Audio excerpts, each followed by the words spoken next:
Dear viewers, ইংরেজিতে একটি কথা আছে যে ওয়েল বিগান ইজ হাফ ডান। মানে আমরা যদি কোনো কাজ সুন্দরভাবে আরম্ভ করতে পারি তাহলে আমাদেরকে ধরে নিতে হবে যে কাজটির অর্ধেক হয়ে গেছে। তাহলে কি বললাম?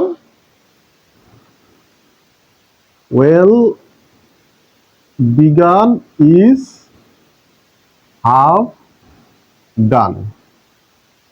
মানে হচ্ছে আমরা যদি কোনো কাজ সুন্দরভাবে শুরু করতে পারি তাহলে তার মানে ধরে নিতে হবে যে আমরা আমাদের কাজটার অর্ধেক করেই ফেলছি।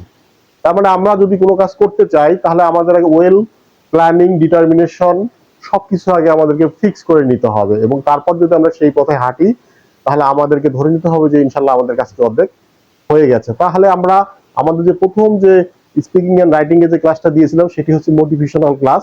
আজকে আমি আপনাদেরকে প্রতিদিন ব্যবহারের জন্য শুধু 50টি শব্দ দেবো। আপনারা এই 50টি শব্দ দিয়ে আপনারা বাক্য গঠন করার চেষ্টা করবেন, এবং আপনারা এই 50টি শব্দ দিয়ে কতটা বাক্য গঠন করতে পারেন কিনা, মানে এভরিডে ইউজের জন্য।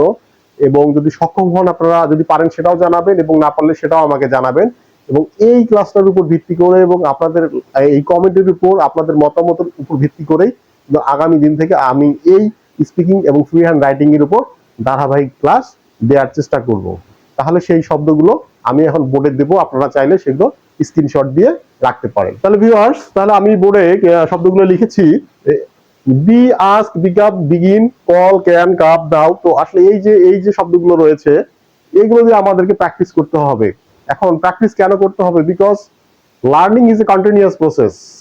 সেটা যে কোনো বিষয় লার্নিং এ হোক, সেটা হচ্ছে কন্টিনিউয়াস প্রসেস, মানে হচ্ছে চলমান প্রক্রিয়া। And there is no ending of learning. আশা রাখছি যে এই যে বোর্ডে যে শব্দগুলো রয়েছে আপনারা চাইলে স্ক্রিনশট দিয়ে নিতে পারেন। এইগুলো দিয়ে যদি আপনারা বাক্য তৈরি করার চেষ্টা করেন এবং তারপর আপনাদের যে ফিডব্যাকটা সেটা যদি আপনারা আমাকে জানান, আমি তাহলে নেক্সট দিন থেকে ফ্রি হ্যান্ড রাইটিং এবং স্পিকিং এর উপর ধারাবাহিক ক্লাস দেওয়ার চেষ্টা করব। তাহলে আজ এই পর্যন্তই। নেক্সট ক্লাসে দেখা হবে।